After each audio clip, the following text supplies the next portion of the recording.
കർണാടകത്തിൽ ഭരണമാറ്റം അല്ലെങ്കിൽ നേതൃമാറ്റത്തിന്റെ വാർത്ത വരികയാണ്. സിദ്ധരാമയ്യ രാജി പ്രഖ്യാപിച്ചിരിക്കുന്നു. മുഖ്യമന്ത്രി സ്ഥാനത്ത് നിന്ന് ഇന്ന് രാവിലെ സിദ്ധരാമയ്യയുടെ വീട്ടിൽ വെച്ചൊരു പ്രഭാത ഭക്ഷണത്തോടൊപ്പമുള്ള മന്ത്രിസഭാ യോഗം എന്ന് വിളിക്കാവുന്ന തരത്തിൽ മന്ത്രിമാരുടെ ഒരു യോഗം വിളിച്ചിരുന്നു. ആ യോഗത്തിൽ ഇപ്പോൾ രാജി പ്രഖ്യാപനം ഉണ്ടായിരിക്കുന്നു. 2023 ഒരു പവർ ഷെയറിംഗ് അഗ്രിമെന്റ് അല്ലെങ്കിൽ ആദ്യ ടേമിൽ സിദ്ധരാമയ്യ മുഖ്യമന്ത്രിയാവും, അതിനുശേഷം DK ശിവകുമാർ മുഖ്യമന്ത്രിയാകും.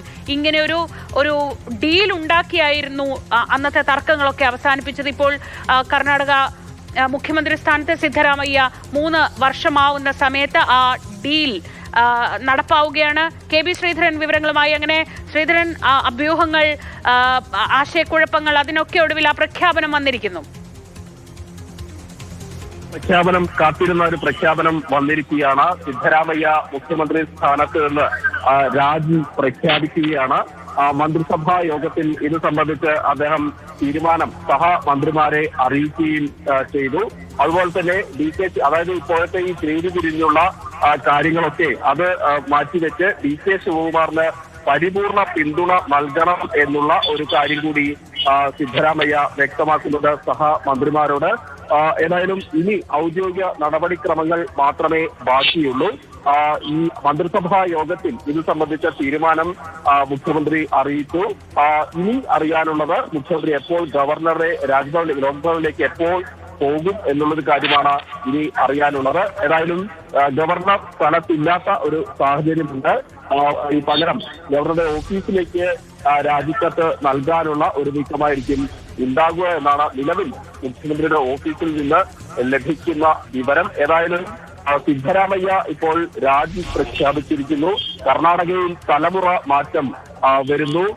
മുഖ്യമന്ത്രി സ്ഥാനത്തേക്ക് DK ഇൻകം ഇനി കർണാടകയിൽ വരികയാണ്. അതായത് സിദ്ധരാമയ്യ എന്നുള്ള ഏറ്റവും ജനകീയനായിട്ടുള്ള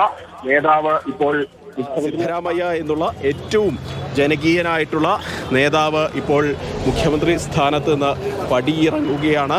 DK യുഗത്തിലേക്ക് കർണാടക നീങ്ങുന്നു.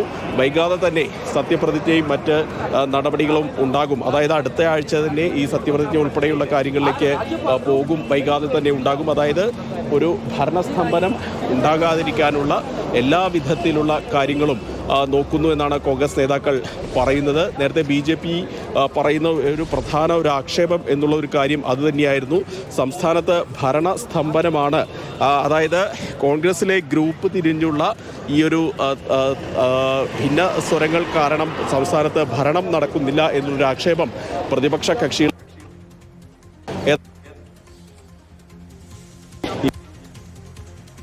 ശ്രീധരനാണ് വിവരങ്ങൾ നൽകിക്കൊണ്ടിരിക്കുന്നത്. ശ്രീധരൻ, ശബ്ദത്തിൽ ഒരു വ്യക്തത കുറവുണ്ട്.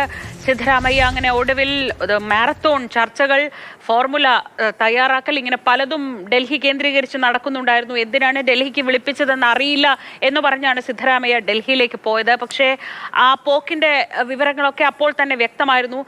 മുഖ്യമന്ത്രി സ്ഥാനത്തു നിന്നുള്ള സിദ്ധരാമയ്യയുടെ മാറ്റം DK ശിവകുമാറിന് അധികാരത്തിലേറാനുള്ള ഒരു വഴിയൊരുക്കലായിരുന്നു ആ കൂടിക്കാഴ്ച. ഇന്നലെ വന്ന വിവരങ്ങൾ അനുസരിച്ച് സിദ്ധരാമയ്യ മുന്നോട്ട് വെച്ച ആവശ്യങ്ങൾ, അതിൽ സിദ്ധരാമയ്യയുടെ മകൻ, വിശ്വസ്തർ, അവർക്ക് മന്ത്രിസഭയിലുള്ള ഇരിപ്പിടം, ഇതൊക്കെ ഉറപ്പിച്ച ശേഷമാണ് സിദ്ധരാമയ്യ ഈ ഡീലിന് സമ്മതിച്ചത്, അല്ലെങ്കിൽ നേരത്തെ ഉണ്ടായിരുന്ന ഡീൽ നടപ്പാക്കാൻ സമ്മതിച്ചത് എന്നതാണ്. ഇന്ന് രാവിലെ പ്രഭാത ഭക്ഷണത്തോടൊപ്പമുള്ള ഒരു മന്ത്രിസഭാ യോഗമായിരുന്നു സിദ്ധരാമയ്യയുടെ വീട്ടിൽ നടന്നത്. സിദ്ധരാമയ്യയുടെ കാൽ തൊട്ട് വണങ്ങുന്ന DK ശിവകുമാറിന്റെ ചിത്രങ്ങളൊക്കെ സോഷ്യൽ മീഡിയയിലൊക്കെ വളരെ വൈറലാണ്. ഇനി നേരത്തെ ശ്രീധരൻ പറഞ്ഞതുപോലെ കർണാടകയിൽ ഒരു തലമുറ മാറ്റം ഉണ്ടാവുകയാണ്. കോൺഗ്രസിന്റെ ഏറ്റവും ജനകീയ മുഖങ്ങളിൽ ഒന്നായിരുന്നു സിദ്ധരാമയ്യ. അവിടുത്തെ ഏറ്റവും ക്രൗഡ് പുള്ളറായ ആളാണ് DK ശിവകുമാർ. അപ്പോൾ DK ശിവകുമാറിലേക്ക് പോവുകയാണ്